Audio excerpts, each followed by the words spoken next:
바울이 말합니다. 자신을 시험하십시오. 자신을 검증하십시오. 그저 가볍게 검사하지 마십시오. 설교자들이 하는 말만 듣지 마십시오. 그리고 사탄이 당신의 마음에서 하나님의 말씀을 빼앗게 놔두지 마십시오. 여러분이 여기 계신 동안, 그리스도가 함께 하시는 동안, 그리고 말씀이 선포되는 동안 자신을 검증하십시오. 이것은 치명적인 것입니다. 죄가 문 앞에 서서 기다리고 있습니다. 죄는 문 앞에 도달해서 당신을 차지하길 원합니다. 여러분이 여기 계신 동안, 그리고 그리스도가 함께 하시는 동안 자신을 검증하십시오.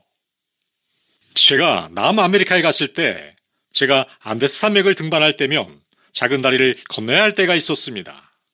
그 다리는 밑이 보이지도 않는 협곡 위에 자리 잡고 있었습니다. 밧줄을 점검하고 나무바닥을 점검합니다. 이 다리가 안전한가? 철저히 검증합니다. 왜입니까? 만약 여러분이 다리 중간을 건너는 도중에 다리가 부서지면 끝장이기 때문입니다. 어떤 면에서 여러분이 붙잡고 의지하는 구원은 말총과도 같습니다. 여러분이 영생의 문으로 들어가려 할 때 여러분이 의지하는 것이 다름 아닌 말총과도 같은 것이라면 지옥불이 타오르는 동시에 여러분이 의지하는 것이 타버리고 추락하게 될 겁니다. 자신을 검증하십시오. 하나님의 말씀을 가지고 진실된 기독교인에 대해서 뭐라고 말씀하는지 들으십시오. 그리고 그 말씀의 빛 아래에서 당신을 검증하십시오. 만약 여러분이 그 시험에서 불합격한다면 회개하고 믿으시기 바랍니다. 당신을 하나님의 자비하심 아래 굴복시키십시오. 하나님의 일이 마칠 때까지 부르짖으십시오. 하나님의 일이 마치기까지 말입니다. 이 미국의 어리석은 기독교는 제가 하는 말을 따라하십시오 라고 말합니다. 그것이 아니라 여러분은 하나님을 기다려야 합니다.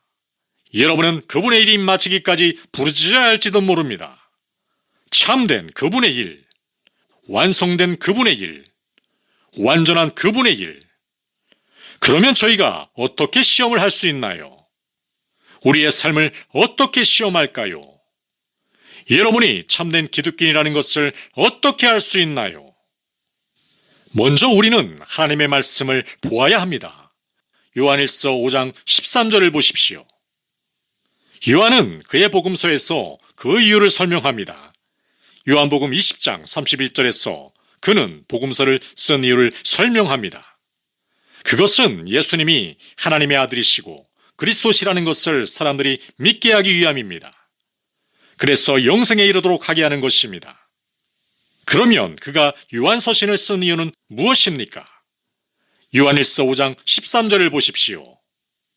내가 하나님의 아들의 이름을 믿는 너희에게 이것을 쓰는 것은, 그리스도를 고백하는 이들에게 이 서신을 쓴 이유는 이렇습니다.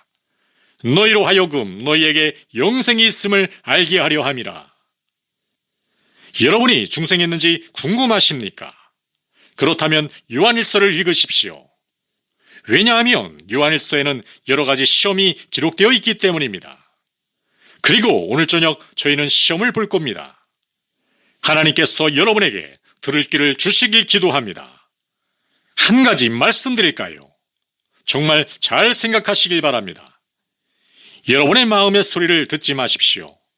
하나님의 말씀에 귀를 기울이십시오. 여러분의 아버지가 여러분의 구원에 대해 말하는 것을 듣지 마십시오. 여러분의 어머니가 여러분의 구원에 대해 말하는 것을 듣지 마십시오. 하나님의 말씀을 들으십시오. 그리고 여러분의 은밀한 사생활과 비교해 보십시오. 제가 이 말을 하는 이유가 무엇일까요? 여러분과 같은 청년들에게는 거짓에 현혹된 부모님들이 많이 계신데 정말 믿기 어려울 정도입니다. 왜냐하면 여러분들이 겉보기에는 부모님의 말씀을 잘 따르기 때문입니다. 그렇지만 그 말씀은 여러분의 것이 아닙니다. 여러분의 마음속에 없습니다. 그리고 혼자 있는 동안은 여러분은 진짜 여러분의 모습을 알고 있습니다. 그리고 여러분 중 어린아이가 아닌 분들, 어른들, 10대의 후반이신 분들, 여러분들이 세상에서 살아갈 때, 그 세상에 있을 때 여러분은 자신의 진짜 모습을 봅니다. 여러분들의 부모님들은 모릅니다. 여러분들 중에 성인이신 분들, 교회의 성도들도 모릅니다. 그러나 여기에 계신 동안의 예쁜 모습이 아닌 이 공간에 있는 모습 말고 여러분이 혼자 있을 때의 모습, 그 모습을 오늘 밤 하나님의 말씀과 비교해 보시길 바랍니다. 왜냐하면 여기서는 종교적인 가면을 쓸 수 있으니까요.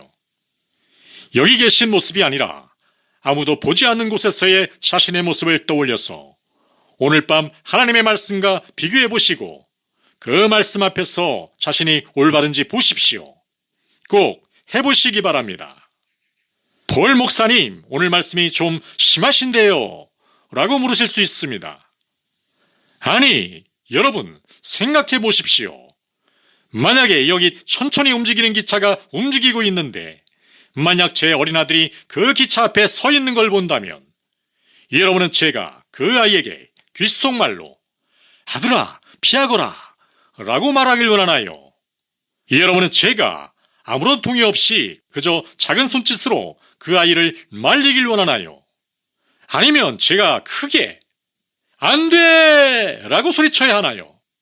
그러면 여기에서 제가 이 말씀을 어떤 태도로 설교해야 할까요? 여러분의 은밀한 생활을 생각하시고 하나님의 말씀과 비교해 보십시오.